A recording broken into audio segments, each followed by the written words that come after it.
అరుణాచలంలో దైవ దర్శనానికి వెళ్లిన యువకుడు దుండగుల చేతిలో దారుణ హత్యకు గురయ్యాడు. యాదాద్రి భువనగిరి జిల్లా మోత్కూరుకు చెందిన యువకుడు విద్యాసాగర్ ఈ నెల 6న స్నేహితులతో కలిసి అరుణాచలం వెళ్లాడు. గిరి ప్రదక్షిణకు ఈ నెల 8న వెళ్లగా అదే అదునుగా భావించిన దుండగులు గొంతు కోసి హత్య చేశారు. కొన ఊపిరితో రాత్రంతా రోడ్డుపైనే కొట్టుమిట్టాడు విద్యాసాగర్. ఆఖరికి ఘటనా స్థలానికి చేరుకున్న తమిళనాడు పోలీసులు యువకుడిని ఆసుపత్రికి తరలించారు. అప్పటికే యువకుడు మృతి చెందినట్టుగా వైద్యులు తెలిపారు. దీంతో పోలీసులు తల్లిదండ్రులకు సమాచారం అందించారు. ఈ నెల 10న విద్యాసాగర్ మృతదేహాన్ని కుటుంబ సభ్యులుగా అప్పగించగా అంత్యక్రియలు నిర్వహించారు.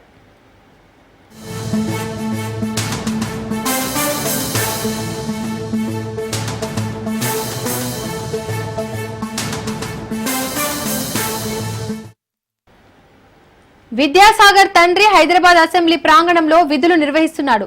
తాను మెడికల్ రిప్రజెంటేటివ్ గా సిటీలో వర్క్ చేస్తున్నాడు. మరికొద్ది రోజుల్లో కుమారుడికి వివాహం చేయాలని కుటుంబ సభ్యులు అనుకుంటుండగా ఈ విషాద ఘటన వారి కుటుంబంలో తీవ్ర దుఃఖాన్ని నింపింది.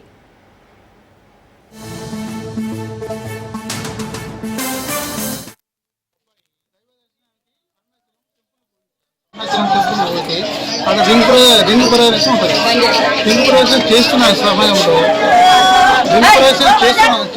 సమయంలో ఇద్దరు దుండగులు ఆయన ఎమ్మడి పడి ఆయన దగ్గర డబ్బులు కాజేయడానికి ఆయన ఎమ్మడి పడి ఆయనతో కొట్లాడితే ఈయన ఆ డబ్బులు ఇవ్వకుండా వాళ్ళ స్ట్రగులింగ్ చేసే టైంలో ఒకడు పట్టుకుని ఇంకోడు వెనకమటి మెడకాయ సీజనింగ్ విలేజ్ తోటి మెడ కోసేసింది సార్. మొత్తం మెడ నరం తెగిపోయింది. అప్పుడప్పుడు ఆయన కింద పడిపోయి నైట్ 1 గంట పడిపోయిన మనిషి మార్నింగ్ 4 గంటల వరకు జిహెచ్ఎంసీ వచ్చేంత వరకు ఎవరు అక్కడ పట్టించుకున్న నాదుడే లేదు. అట్లా ఉంది గవర్నమెంట్. వాళ్ళు అప్పుడప్పుడు పోలీసులకు ఫోన్ చేస్తే వాళ్ళు అప్పుడప్పుడు పోలీస్ స్టేషన్ వాళ్ళు పోలీసులు హాస్పిటల్లో అడ్మిట్ చేసి అప్పుడు ట్రీట్మెంట్ ఇప్పించారు. కాబట్టి టైం ఓవర్ టైం అయిపోయింది. అప్పుడే స్పాట్ లో వాళ్ళు స్పందించి ఉంటే ఆయన ప్రాణం రక్షించేవాళ్ళం. అబ్బాయి దైవ దర్శనానికి అరుణాచలం టెంపుల్ పోయింది సార్. అరుణాచలం టెంపుల్ పోయింది. ఇక అరుణాచలంలో యువకుడి మృతికి సంబంధించి మరిన్ని డీటెయిల్స్ మా ప్రతినిధి పుల్లారావు అందిస్తారు. పుల్లారావు, అరుణాచలంలో యువకుడి హత్యకు సంబంధించి డీటెయిల్స్ ఏంటి? అరుణాచలం దైవదర్శనంకి వెళ్లి గిరి ప్రదక్షిణ చేస్తున్నటువంటి యువకుల్ని ఈ నెల 9వ తారీఖున కొంతమంది దుండగులు హత్య చేసిన ఘటన అయితే చోటు చేసుకోవడం జరిగింది. అయితే యాదాద్రి భువనగిరి జిల్లా మోత్కూరుకు చెందినటువంటి విద్యాసాగర్ అనే యువకుడు గతంలో కూడా అరుణాచలానికి దైవదర్శనకి వెళ్ళేసి అదేవిధంగా గిరి ప్రదక్షిణ కార్యక్రమం అనేక మిత్రులతో కలిసి ఈసారి కూడా అదే విధంగా తన మిత్రులతో కలిసి వెళ్లాలని చెప్పి భావించాడు. కాకపోతే మిత్రులు తమకు కొంత పనులు ఉన్నాయి కాబట్టి రాలేకపోతున్నామని చెప్పిన తర్వాత ఒంటరిగా ఆ యొక్క అరుణాచలానికి చేరుకోవడం జరిగింది. సో ఈ విధంగా అంటే కార్యక్రమం ముందు వాళ్ళ తాతగారికి వచ్చేసి కలిసిన తర్వాత ఈ నెల 8వ తారీఖు అరుణాచలం ప్రదేశం చేరుకుని ఆ రోజు రాత్రి పూట అంటే ఉదయం సమయంలో ప్రదర్శన చేస్తే అప్పుడు అంటే ఎండ వేడి ఎక్కువగా ఉంది కాబట్టి కాలు కావుతాయన్న ఉద్దేశంతో రాత్రి పూట ప్రదక్షిణ చేయాలని చెప్పి భావించడం జరిగింది. దానిలో భాగంగా 8వ తారీఖు రాత్రి పూట ఆ యొక్క గిరి ప్రదక్షిణ చేస్తున్న సమయంలో కొంతమంది దుండగులు అతను గిరి ప్రదక్షిణ చేస్తున్న విషయాన్ని గమనించారు. ముఖ్యంగా వాళ్ళు దొంగలుగా భావిస్తున్నట్టుగా కూడా తెలియవస్తుంది. వారు ఆ విధంగా అంటే ఒంటరిగా గిరి ప్రదక్షిణ చేసినటువంటి విద్యాసాగర్ చుట్టుముట్టి అతనికి దగ్గర నుంచి డబ్బులు కానీ అదేవిధంగా అతను మళ్ళీ ఉన్నటువంటి బంగారు నగరంలో తీసుకెళ్లాలని చెప్పి భావించిన పరిస్థితి. ఇదే సమయంలో విద్యాసాగర్కి అదేవిధంగా ఆ యొక్క దొంగలు గొడవ జరిగినట్టు కూడా తెలుస్తున్న పరిస్థితి ఉంది. ఆ సమయంలోనే అతను వద్ద ఉన్నటువంటి డబ్బులు మొత్తం లాగేసుకున్న దొంగలు వెంటనే అతన్ని వారి దగ్గర ఉన్నటువంటి మారణ ఆయుధంతో గొంతులు కోసి అక్కడ పడేసి వెళ్లారు. అయితే ఈ విధంగా విద్యాసాగర్ అక్కడ గొంతు కోసి పడేసిన తర్వాత అక్కడ ఆ విద్యాసాగర్ పడుతున్న విషయాన్ని మాత్రం ఎవరో గుర్తించలేదు. తెల్లవారుజామున కొంతమంది ఆ యొక్క ఆ ప్రదేశానికి చేరుకున్న సమయంలో అక్కడ యువకుడు పడున్న విషయాన్ని గమనించేసి వెంటనే స్థానికంగా ఉన్నటువంటి పోలీసులకు సమాచారం అందించగా పోలీసులు వెంటనే ఆ యొక్క విద్యాసాగర్ ని సమీపంలో ఉన్నటువంటి ఆసుపత్రికి తరలించారు. అదే సమయంలో వాళ్ళు చికిత్స అందిస్తున్న సమయంలోనే అంటే మొత్తం కూడా తీవ్ర రక్తస్రావం కావడం వల్ల విద్యాసాగర్ మృతి చెందిన పరిస్థితి ఉంది. సో ఆ తర్వాత పోలీసులు ఇదే విషయాన్ని వారి తల్లిదండ్రులకు కూడా ఇంటిమేషన్ ఇవ్వడంతో తల్లిదండ్రులు ఈ నెల 9వ తారీఖు ఆ యొక్క అరుణాచలం ప్రదేశానికి చేరుకోవడం జరిగింది. చేరుకున్న తర్వాత ఆ యొక్క మృతదేహానికి సంబంధించి పోస్ట్ మార్టం కార్యక్రమం విస్తరించి వాళ్ళకు బంధువులకు అంటే వాళ్ళ తల్లిదండ్రులకు అప్పగించిన పరిస్థితి ఉంది. అప్పటి వరకు అంటే ఇక్కడ విద్యాసాగర్ హైదరాబాద్ లో ఉన్న ఒక మెడికల్ రిప్రజెంటేటివ్ గా పనిచేస్తున్నారు. చేతికొచ్చిన కొడుకు ఈ సంవత్సరం అతని పెళ్లి చేయాలని చెప్పేసి కూడా తల్లిదండ్రులు భావిస్తున్న నేపథ్యంలో ఈ విధంగా కొడుకు అకారణంగా మృతువాత పడే వరకు మాత్రము ఆ తల్లిదండ్రులు మాత్రము తీవ్రమైనటువంటి కన్నీటి పరిస్థితి నెలకొంది. ఎందుకంటే చేతికి అందించిన కొడుకు ఈ విధంగా విగతజీవుడిగా ఉండేసరికి వాళ్ళు కన్నీటి పరిణమవుతున్నారు. సో ఈ విధంగా అంటే తమ కుమారుడిని చంపినటువంటి యొక్క దొంగలను పట్టుకోవాలి, అదేవిధంగా వారికి కఠిన శిక్ష విధించాలని చెప్పేసి కూడా విద్యాసాగర్ తల్లిదండ్రులు మాకు వేడుకుంటున్న పరిస్థితి నెలకొని చెప్పవచ్చు. సో ఈ విధంగా అంటే ముఖ్యంగా అరుణాచల్ ప్రదేశ్ సంబంధించి ఈ ప్రదేశం అంటే ఒక పేరున్నటువంటి భక్తి భావంతో ఉన్న ప్రదేశం. అక్కడికి చాలా మంది భక్తులు కూడా ప్రదర్శన చేయాలని చెప్పి వస్తారు. ఆ సమయంలో ఆ ప్రభుత్వం కూడా దానికి కావాల్సినటువంటి కొన్ని రక్షణ చర్యలు చేపడితే బాగుండేది. సో ఈ విధంగా దొంగలనే వారు చుట్టుముట్టి భక్తులపై దాడి చేయటాలు, అదేవిధంగా వాళ్ళు గాయపరచడాలు, చంపడాలు ఇటువంటివి కూడా గతంలో కూడా జరిగాయి. సో అయినప్పటికీ కూడా తమిళనాడు ప్రభుత్వం మాత్రం ఈ యొక్క విషయంపై మాత్రం దృష్టి సారించలేదని చెప్పేసి కూడా విద్యాసాగర్ తండ్రి రవీందర్ కన్నీటి నోటిస్తూ కూడా చెప్తున్న పరిస్థితి ఉంది. సో ఇలాంటి ఘటనలు పునరావృతం ఉండాలంటే తమిళనాడు ప్రభుత్వం ఖచ్చితంగా రకమైన చర్యలు చేపట్టాలని చెప్పేసి కూడా అతను తమిళనాడు ప్రభుత్వాన్ని కూడా ఇవ్వాల్సిన పరిస్థితి నెలకొని చెప్పవచ్చు. సో ఈ విధంగా చేతికన్నా వచ్చినటువంటి కొడుకు ఈ విధంగా అంటే తమకు వృద్ధాప్యంలో చేదోడు వాదనగా ఉన్నటువంటి కొడుకు ఈ విధంగా విగతజీవిగా ఉండడానికి మాత్రం తల్లిదండ్రులు తీసుకునే పరిస్థితులు ఉన్నారని చెప్పవచ్చు. పుల్లారావు, యువకుడి హత్యకు సంబంధించి తల్లిదండ్రులు ఎవరి మీద అనుమానం వ్యక్తం చేస్తున్నారా? ఇది ఎవరి పని అయి ఉంటుంది? దొంగల పనా? అయితే ప్రజెంట్ అందుతున్న సమాచారం ప్రకారం తప్పనిసరిగా ఈ యొక్క విషయానికి సంబంధించేసి కేవలం దొంగలు విద్యాసాగర్ దగ్గర ఉన్నటువంటి డబ్బులను లాక్కోవాలనే ఉద్దేశంతో, అదేవిధంగా విద్యాసాగర్ సంబంధించి వాళ్ళ తల్లిదండ్రులు చెప్పిన ప్రకారం మెడలో చైన్, అదేవిధంగా బంగారు వస్తువులు అనేది కొన్ని ఉన్నాయని చెప్పేసి వాళ్ళ తల్లిదండ్రులు చెప్పిన పరిస్థితి ఉంది. సో ఈ విధంగా ఒంటరిగా తిరుగుతున్నారు కాబట్టి ఆ దొంగలు అనేవారు విద్యాసాగర్ చుట్టుముట్టిస్తే ఆ డబ్బులను, అదేవిధంగా అతను ఒంటిపై ఉన్నటువంటి నగలను కూడా తీసుకెళ్ళడానికి కూడా ప్రయత్నాలు చేశారు. అదేవిధంగా విద్యాసాగర్ కొద్దిగా ప్రతిఘటించడం. అదే సమయంలో విద్యాసాగర్ దగ్గర అంటే దొంగలు అనే వాళ్ళు దాదాపు కొంతమంది ఒక 3 నుంచి లేదా 4 ఉంటారని చెప్పి కూడా పోలీసులు అనుమానిస్తున్న పరిస్థితి ఉండడం జరిగింది. సో ఆ విధంగా అతన్ని ఒంటరిగా ఉన్నటువంటి ఆ వ్యక్తిపై దాడి చేసేసి అతని వద్ద ఉన్నటువంటి డబ్బులు, అదేవిధంగా నగలు కూడా స్వాధీనం చేసుకున్నారు. ఆ తర్వాత ఎదురు తిరిగారు కదా, అదే సమయంలో వారి దగ్గర ఉన్నటువంటి ఆయుధంతో అతని మెడ కోసేసి వెళ్ళిపోయిన పరిస్థితి. ఖచ్చితంగా దొంగ పని అని చెప్పేసి కూడా పోలీసులు భావిస్తున్నారు. దీనిపై పూర్తి స్థాయిలో ఇన్వెస్టిగేషన్ చేస్తాము, దొంగలను అదుపులో తీసుకుంటాము, ఖచ్చితంగా వారిని శిక్షిస్తామని చెప్పేసి కూడా అక్కడ తమిళనాడు పోలీసులు పరిస్థితి ఉంది. Right, thank you Pullarao.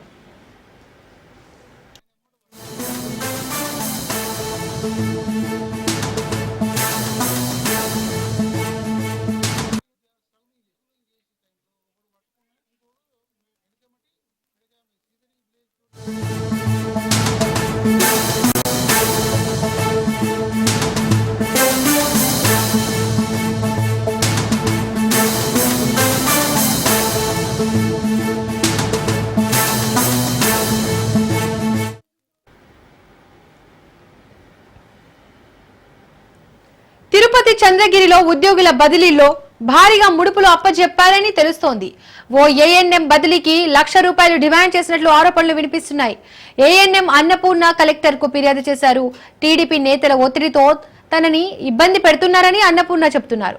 కక్షపూరితంగా ఎమ్మెల్యే పులివర్తి నాని తనను బెదిరిస్తున్నారని అన్నపూర్ణ ఆరోపిస్తున్నారు. తాము వైసీపీలో ఉండడం మూలంగానే వేధిస్తున్నారని ఏఎన్ఎం భర్త మైఖేల్ చెబుతున్నాడు. ఎమ్మెల్యే పులివర్తి నాని వద్దకు వెళ్లి సెటిల్ చేసుకోవాలని, అప్పుడే బదిలీ ఆపేస్తామంటూ ఉన్నతాధికారులకు చెప్తున్నారని ఆవేదన వ్యక్తం చేస్తున్నారు.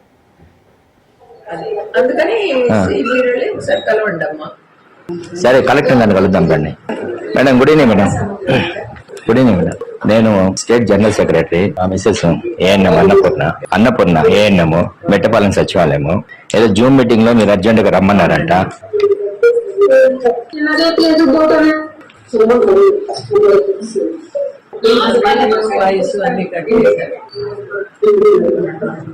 అడ్మినిస్ట్రేటివ్ గ్రౌండ్స్ మీద అక్కడి నుంచి వెళ్ళిపోమన్నారు, తీసేయమన్నారు. అది నేను చెయ్యకుండా వెళ్ళి కలవమని చెప్తున్నా.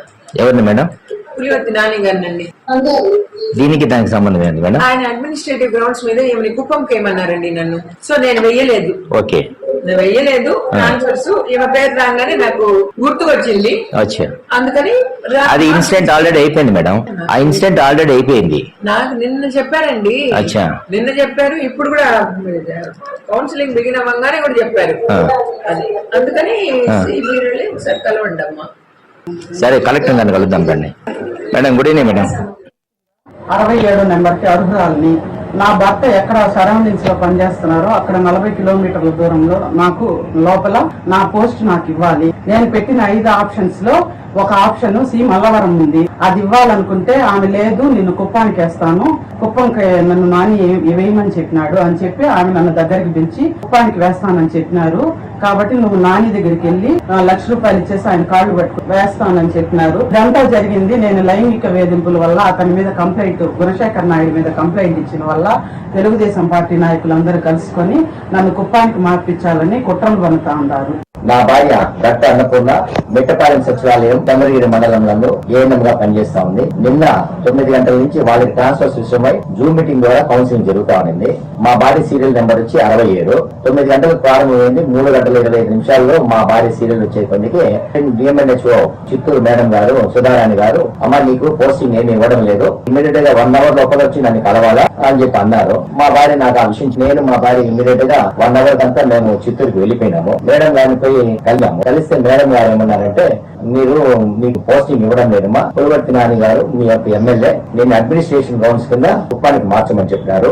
నేను ఆ పని చేయలేను కాబట్టి మీరు ఇమీడియట్ గా పులివర్తి నాని గారి దగ్గరికి పోయి ఆయన కాళ్ళు పట్టుకుని ₹1,00,000 ఇచ్చేసినట్టు మీకు పని అయిపోతుంది అని చెప్పారు. దాంట్లో కూడా నేను అడిగాను, ఎందుకు మేడం దానికి దీనికి సంబంధం ఏముంది? అదే ఇది పులివర్తి నాని గారు నిన్న సాయంత్రమే నాకు ఫోన్ చేసి చెప్పారు, అమ్మాయిని ఖచ్చితంగా కుప్పానికే మార్చాల్సి, ఇక్కడెక్కడ ఆమెకి పోస్టింగ్ ఇవ్వద్దు అడ్మినిస్ట్రేషన్ గ్రౌండ్స్ లోనే నాకు కూడా వార్నింగ్ ఇచ్చినారు. మళ్ళీ ఈ రోజు మీటింగ్ స్టార్ట్ కాకముందు కూడా మళ్ళీ ఇంకొకసారి ఫోన్ చేసి అన్నపూర్ణకి మాత్రం ఇటువంటి పరిస్థితి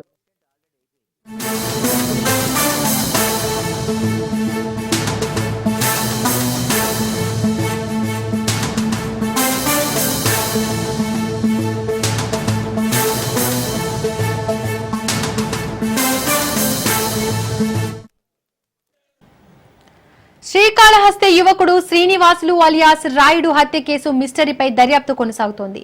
చెన్నై సమీపంలో రాయుడి మృతదేహం లభ్యమైంది. ఈ కేసులో 5గురిని చెన్నై పోలీసులు అరెస్ట్ చేశారు.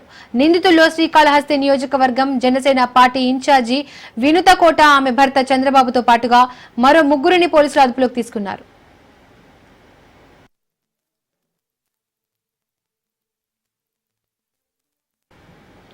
వినుత, ఆమె భర్త చంద్రబాబుతో పాటు నిందితులను శ్రీకాళహస్తి తీసుకొచ్చి పోలీసులు అన్ని కోణాల్లోనూ విచారణ జరుపుతున్నారు.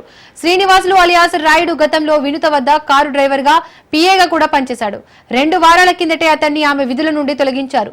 అనుమానాస్పద స్థితిలో చెన్నైలోని మురికి కాలువలో శ్రీనివాసులు మృతదేహం లభ్యమైంది. అయితే చనిపోయిన వ్యక్తి శ్రీనివాసులకు తమకు ఎలాంటి సంబంధం లేదని శ్రీకాళహస్తి జనసేన ఇన్ఛార్జ్ వినుత చెప్పుకొస్తున్నారు. ఈ నేపథ్యంలో యువకుడి హత్య గురించి ఆరా తీస్తున్నారు. మరోవైపు వినుతకు పార్టీ నుండి జనసేన హైకమాండ్ సస్పెండ్ చేసింది.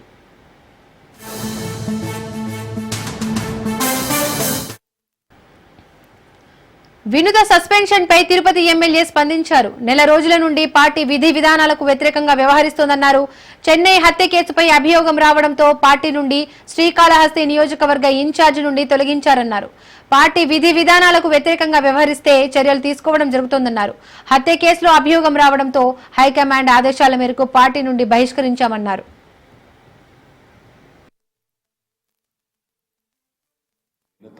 కోట ఆమె వ్యవహార శైలి గత నెల రోజులుగా పార్టీ జనసేన పార్టీకి విరుద్ధంగా, విధి విధానాలకు విరుద్ధంగా నడుచుకోవడం వలన కొంచెం పార్టీ దూరం పెట్టడం జరిగింది. ఈ మధ్యలో ఆమె పైన చెన్నైలో ఒక మర్డర్ కేసు పైన అభియోగం జరిగి ఇట్లా తెలిసింది. అందువలన ఆమెను జనసేన పార్టీ నుంచి కాళహస్తి నియోజకవర్గ ఇన్ఛార్జిగా బహిష్కరించడం కూడా పార్టీ ఆదేశాలు ఇవ్వడం జరిగింది. పార్టీ ఆదేశాల మేరకు కాళహస్తి శ్రీమతి వినుత కోట జనసేన పార్టీ ఇన్ఛార్జిని పార్టీ నుంచి సస్పెండ్ చేస్తూ ఈరోజు నిర్ణయాలు కూడా తీసుకోవడం జరిగిందనేసి కూడా తెలియజేస్తున్నాము.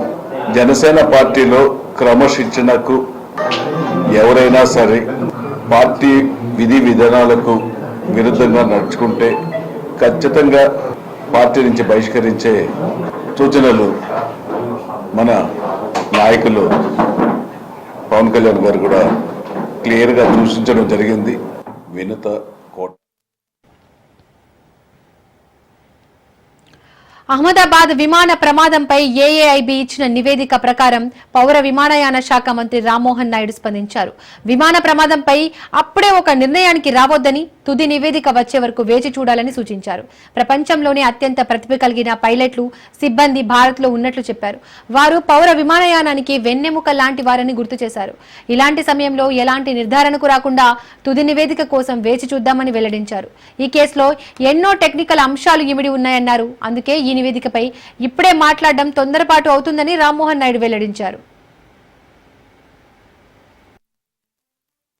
Appreciate the job done by AIB, a very commendable job. It was a very challenging task. In fact, for the first time, safely securing the black box and trying to decode the data and everything being done in India itself in the lab in Delhi for AIB, first of its kind. So I'd like to appreciate all the efforts they have put in to do a very transparent, very mature, professional way the investigation has been done, and also all the international protocols have also been respected and followed. And regarding the report, this is a preliminary report right now, and from the ministry we are analyzing the report, but I think it would be better if we can comment on it once the final report comes in. So we are coordinating with AIB also. Whatever support or resources they need, we will be providing to them, but AIB will be the primary investigating agency into this, and are hoping that as soon as possible the final report also comes in so that we can arrive at some conclusion. So right now, like the report has only stated within that there are multiple other things also that need to be looked into before preparing the final report. So we want the final report to come in to look at things. So let us wait till then. No, nothing like that. I don't think we should jump into any conclusions on this. I truly believe we have the most wonderful workforce in terms of pilots and the crew in the whole world. I have to appreciate all the efforts the pilots and the crew in this country are putting into the aviation. They are the backbone of this civil aviation. They are the primary resource of civil aviation, and we care for the welfare and the well-being of our pilots also. So let's not jump to any conclusions at this stage. Let us wait for the final report. Justice has to be done. I know it is a very difficult time for the family members, but from our side, whatever best we can do from the ministry, we are trying to assist in that. So this is, these are technical things, and that is why we have the investigation agency. And once they are clear with something, they are going to produce the final report, and at this stage, it will be very immature for me also to comment on it. The preliminary has come in. For something concrete, we have to wait for the final report, and we will assist the AIB in getting it done. ఇక మరోవైపు గత నెల June 12న Ahmedabad లో విమాన ప్రమాద ఘటనపై విచారణ చేపట్టిన aircraft accident investigation bureau AAIB ప్రాథమిక నివేదిక విడుదల చేసింది. మొత్తం 15 పేజీలతో రిపోర్టును కేంద్రానికి సమర్పించింది. ప్రమాదం జరగడానికి గల కారణాలు, సంచలన విషయాలను ఏఏఐబీ రిపోర్టులో ప్రస్తావించింది. విమానం ప్రారంభం అయ్యాక గరిష్ట వేగాన్ని అందుకున్నట్లుగా తెలిపింది. వెంటనే ఫ్యూయల్ కంట్రోల్ స్విచ్లు రన్ నుండి కటాఫ్ కు చేంజ్ అయ్యాయని తెలిపారు. దీంతో ఫ్లైట్ టేకాఫ్ అవ్వగానే ఫ్యూయల్ అందక ఇంజన్ 1, ఇంజన్ 2 ఆగిపోయాయని వెల్లడించారు.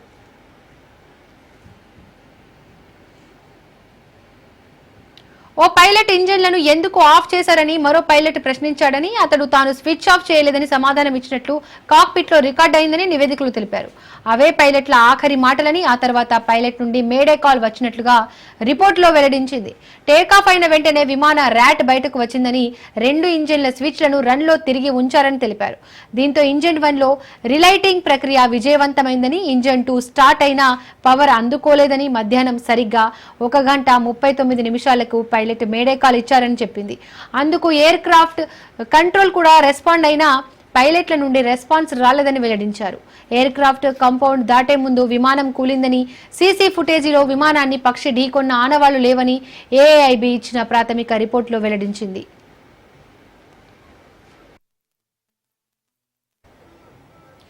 కాగా ప్రమాదానికి సంబంధించిన ఫోటోలు, వీడియోల పరిశీలన పూర్తి చేశామని ఏఐబీ వెల్లడించింది. ఫ్లైట్ కు సంబంధించి 2 ఇంజన్లను బయటకు తీశామని, తదుపరి పరీక్షలను, కాంపోనెంట్స్ కు గుర్తించి వాటిని భద్రపరిచామని తెలిపారు.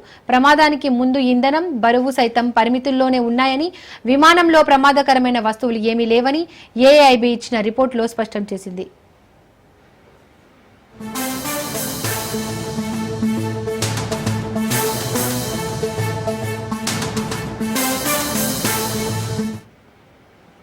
ఇక ఎయిర్ ఇండియా విమానం కుప్పకూలిన ఘటనలో ఫ్లైట్లో ఉన్న 240 మంది ప్రయాణికులతో పాటు ఇతరులు మరో 30 మందికి పైగా దుర్మరణ పాలయ్యారు.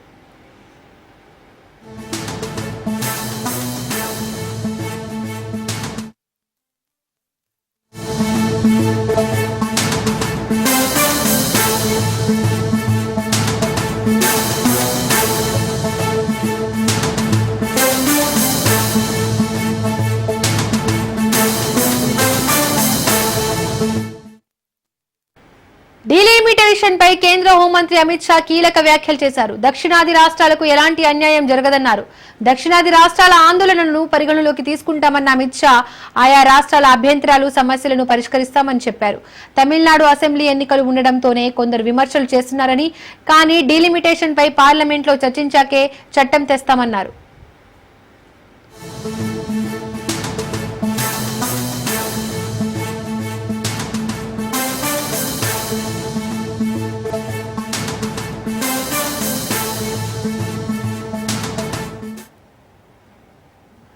త్వరలో దేశవ్యాప్తంగా ఓటర్ల జాబితా ప్రత్యేక సవరణ జరగనుంది.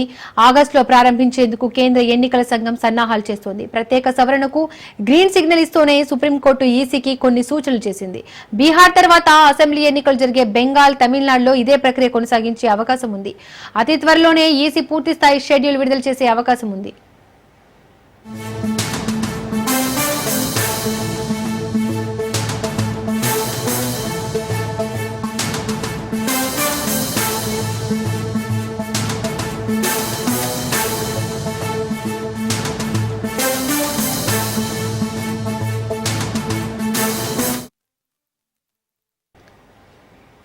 దేశ జాతీయ భాష హిందీపై ప్రకంపనలు చెలరేగుతూనే ఉన్నాయి. గత కొంతకాలంగా తమిళనాడు హిందీని తీవ్ర వ్యతిరేకిస్తుండగా ఆ రాష్ట్రం సరసన మరికొన్ని చేరాయి. హిందీని బలవంతంగా తమపై రుద్దొద్దని, మాతృభాషలను నిర్వీర్యం చేసే కుట్రలో భాగంగానే హిందీని నేర్చుకోవాలని కేంద్రం ఒత్తిడి తెస్తుందని ఎన్డీఏ వ్యతిరేక పక్షాలు ఆరోపిస్తున్నాయి. ఈ నేపథ్యంలో హిందీపై ఏపీ డిప్యూటీ సీఎం చేసిన కామెంట్స్ సంచలనంగా మారగా, ఆయనకు ప్రకాష్ రాజ్ ఇచ్చిన కౌంటర్ పొలిటికల్ సీన్ లో చర్చనీయాంశంగా మారింది.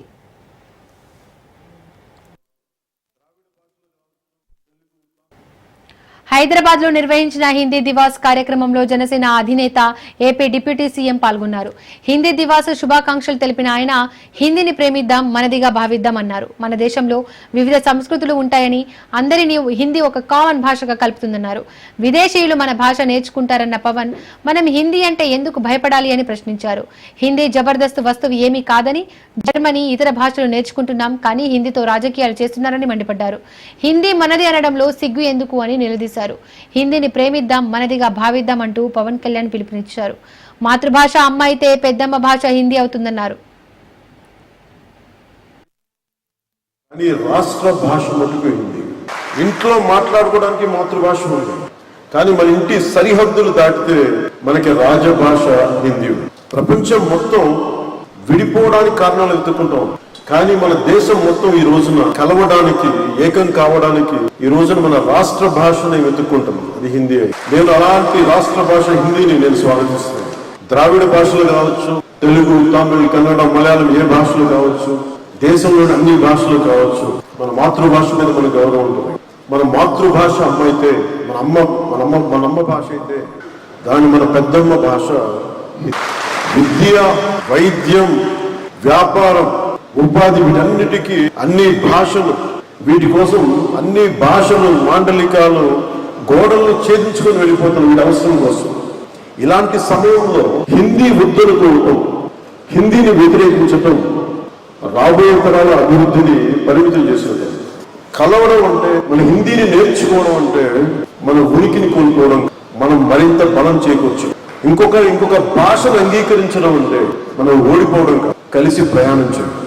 హిందీని రాష్ట్ర భాషగా అడగటం అంటే, రాష్ట్ర భాషగా ఉండటం అంటే it is not a submission, it is an addition. Highest population మాట్లాడే థర్డ్ హైయెస్ట్ లాంగ్వేజ్, మరి దాన్ని నేర్చుకోవడంలో అడ్వాంటేజెస్ ఉన్నాయి కానీ డిసడ్వాంటేజెస్ ఎప్పుడు చూడ.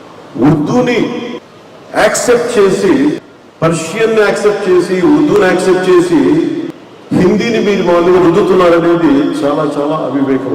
ఇప్పుడు accept Urdu, why don't we accept Hindi? What is the problem? అందుకు నీకు ఒక్కసారి ఈ రోజున south Indian films 31% of the films హిందీలో 70 రెవెన్యూ. వ్యాపారానికి హిందీ కావాలి, నేర్చుకోవడానికి Hindi. That's my question on this.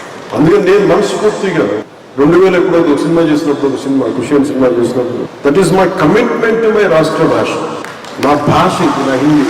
ఈ మేరా జహాన్ అని ఎందుకు పెట్టానంటే ఆ రోజు నాకున్న హిందీ రాష్ట్ర భాషల వల్ల కాదు. ఎందుకు ఒక తెలుగు సినిమాలో హిందీ పాట ఎందుకు పెట్టాల్సి వచ్చిన అవసరం వచ్చిందంటే, ఇది మాతృభాష నా తెలుగు అయితే నా రాష్ట్ర భాష హిందీ చెప్పడానికి చేసింది. కానీ ఇక పవన్ చేసిన కామెంట్స్ పై విభిన్న అభిప్రాయాలు వ్యక్తమవుతున్నాయి. కాంట్రవర్సీకి కేరాఫ్ అయిన సినీ నటుడు ప్రకాష్ రాజ్ పవన్ చేసిన వ్యాఖ్యలపై తీవ్రంగా స్పందించారు. ది రాజ్య భాష అంటూ పవన్ కళ్యాణ్ చేసిన వ్యాఖ్యలపై ట్విట్టర్లో విమర్శించారు. ఈ రేంజ్ కు అమ్ముడు పోవడము చీచీ, జస్ట్ ఆస్కింగ్ అంటూ పవన్ మాట్లాడిన వీడియోను షేర్ చేశారు. దీనికి జనసేన కూడా ప్రకాష్ రాజ్ కు కౌంటర్ ఇచ్చింది. అమ్ముడు పోవడం అంటే ఇది అంటూ ప్రకాష్ రాజ్ ఓ వీడియోని పోస్ట్ చేసింది జనసేన. మాతృభాషను కాపాడుకుంటూ ఇతర భాషలను నేర్చుకోవడం గౌరవించడం కాదు, అసలు ఇతర భాషలు నేర్చుకోవడమే తప్పేంటి? నువ్వు తెలుగు, తమిళ, హిందీ, మలయాళం భాషల్లో సినిమాలు చేయగలవా అంటూ జనసేన ప్రశ్నించింది. ఈ రోజు ఇలా అమ్ముడుపోయి మాట్లాడగలవా అంటూ నిలదీసింది.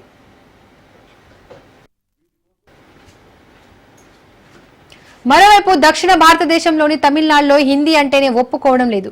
తమిళులకు తమ మాతృభాషపై ఎనలేని మక్కువ ఉంది. హిందీ మేము ఎందుకు నేర్చుకోవాలి అంటూ తమిళనాడు ముఖ్యమంత్రి స్టాలిన్ పెద్ద చర్చ లేవనెత్తారు. తమిళులు సాధ్యమైనంత వరకు పార్లమెంట్లో కూడా తమిళంలోనే మాట్లాడతారు. కేరళలో కూడా హిందీ అంటే వ్యతిరేకత ఉంది. కర్ణాటకలో ప్రజలు కన్నడం అంటే ప్రాణం పెడతారు. ఒకప్పుడు హిందీ గోబ్యాక్ అన్న పవన్ కళ్యాణ్ ఇప్పుడు బీజేపీ పెద్దల కోసం హిందీ రాగం అందుకున్నారని విమర్శలు గుప్పిస్తున్నారు.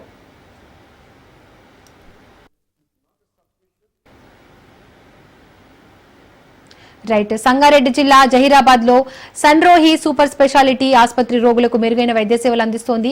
ఈ క్రమంలోని సన్రోహి ఆసుపత్రిలో ఆరోగ్యశ్రీ వైద్య సేవలు అందుబాటులోకి వచ్చాయి. ఈ నేపథ్యంలో వైద్య ఆరోగ్య శాఖ మంత్రి దామోదర రాజనరసింహకు సన్రోహి ఆసుపత్రి యాజమాన్యం ధన్యవాదాలు తెలిపింది. అదేవిధంగా పేద మధ్యతరగతి వారికి మెరుగైన వైద్య సేవలు అందిస్తున్నామన్నారు. ప్రధానంగా గుండె, ఆర్థోపెడిక్, మాతా శిశు సేవలు సహా అన్ని రకాల వైద్య సేవలు అందిస్తున్నట్లు సన్రోహి యాజమాన్యం వివరించింది. 50 bedded, తర్వాత అన్ని super speciality including urology, neuro surgery, cardiac surgery, cardiology, gynaecology, general medicine, 24/7 critical care service అన్ని అవైలబుల్ గా ఉన్నాయి. విత్ 24/7 డాక్టర్స్ హాస్పిటల్ లోనే ఉంటుంది. దానికి యాడెడ్ గా ఇప్పుడు లేటెస్ట్ పార్ట్ ఇస్ ఆరోగ్యశ్రీతో అడ్వాంటేజ్ ఏముంటుంది అంటే ఆ బడ్జెట్ లిమిటేషన్స్ ఉన్న వాళ్ళకి, ఫైనాన్షియల్ రిస్ట్రెయిన్ ఉన్న వాళ్ళకి, ఎక్కడైతే ఆరోగ్యశ్రీ ఉందో ఇక్కడికి వచ్చిన వాళ్ళు వెళ్ళిపోవాల్సి వచ్చేది because of their problems financial. So ఇప్పుడు ఆ నెసెసిటీ కూడా లేకుండా ఇక్కడ కంప్లీట్ గా మనమైతే చూసుకోగలుగుతాం. And cath lab is also, cath lab అంటే కార్డియాలజీకి సంబంధించి స్టెంట్ అది వేసేది. యూజువల్ గా ఏ పెరిఫెరల్ సెటప్స్ లో థ్రాంబోలైసిస్ చేస్తాం, ఏదైతే హార్ట్ వెజల్స్ లో క్లాట్స్ ఫామ్ అవుతాయో అది కరగడానికి మందులు ఇచ్చి అట్లీస్ట్ పంపించేవాళ్ళు ఫస్ట్. కానీ నెక్స్ట్ స్టెప్ ఏదైతే స్టెంట్ వేస్తే తిరిగి బ్లడ్ సప్లై హార్ట్ కంది, తిరిగి హార్ట్ ఫంక్షనింగ్ అది సెట్ అవ్వడానికి ఛాన్స్ ఉంది. ఇప్పుడు మనకి క్యాథ్లాబ్ కంప్లీట్ గా ఉంది. సో మనం ఇంకొక సెంటర్ కి రెఫర్ చేయాల్సిన అవసరం లేకుండానే అన్ని ఇక్కడే ఉండడంతో పేషెంట్స్ కి especially heart and brain the time is very very essential. Every minute will count. So ఆ స్టెబిలిటీ తీసుకురావడానికి అయితే హార్ట్ పరంగా it is. And neuro surgery completely very experience doctors are already, అంటే జూనియర్ లెవెల్లో కూడా కాకుండా senior most doctors, even Hyderabad వెళ్ళినా సరే వీళ్ళే మళ్ళీ సర్జరీ చేసే టైప్ లెవెల్ డాక్టర్స్ అందరూ కూడా మన దగ్గర అవైలబుల్ గా ఉన్నారు కాబట్టి I am very happy to announce that Aarogyasri services भी अभी पूरा फाइनल हो गया है. 2-3 दिन में we will be able to start it.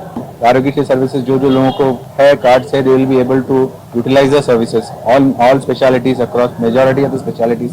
मेरा आप सब लोगों से ये रिक्वेस्ट है कि सारे स्पेशलिटीज जैसे कार्डियोलॉजी हो गया, यूरोलॉजी, न्यूरो सर्जरी, हड्डी का joint replacement, scopy, general medicine, gynaecology, सारे डॉक्टर्स यहाँ हमारे हॉस्पिटल में 24/7 अवेलेबल है. कोई भी इमरजेंसी हो, हेल्थ रिलेटेड कोई भी इमरजेंसी हो, आपको सिर्फ यहाँ तक आना है विद इन टाइम. उसके बाद hospital will take complete care. We will be able to stabilize the patient. We will be able to treat the patient here, and if required, अगर बहुत ही ज्यादा है, if required, we will be able to shift the patient to a higher center at a stable condition. जो बिना stable किए हुए जो बहुत सारे पेशेंट जाते हैं यहाँ से, इमरजेंसी हो गया, कुछ भी हो गया, मान लीजिए एक चेस्ट पेन आ गया, MI है, पेशेंट यहाँ पे आ गया, if we are able to treat it completely, which we will be able to do from now on, अगर इन केस कोई भी अगर केस है जो we are not able to manage, अगर पेशेंट को भी हम लोग यहाँ पे इमीडिएट ट्रीटमेंट देके वेंटिलेटर पे भी रख के स्टेबल करके भी हम लोग शिफ्ट कर पाए कोई भी बड़ा अस्पताल में भी, तो पेशेंट के जान बचने का पूरा उसका हेल्थ नॉर्मल होने का चांसेस बहुत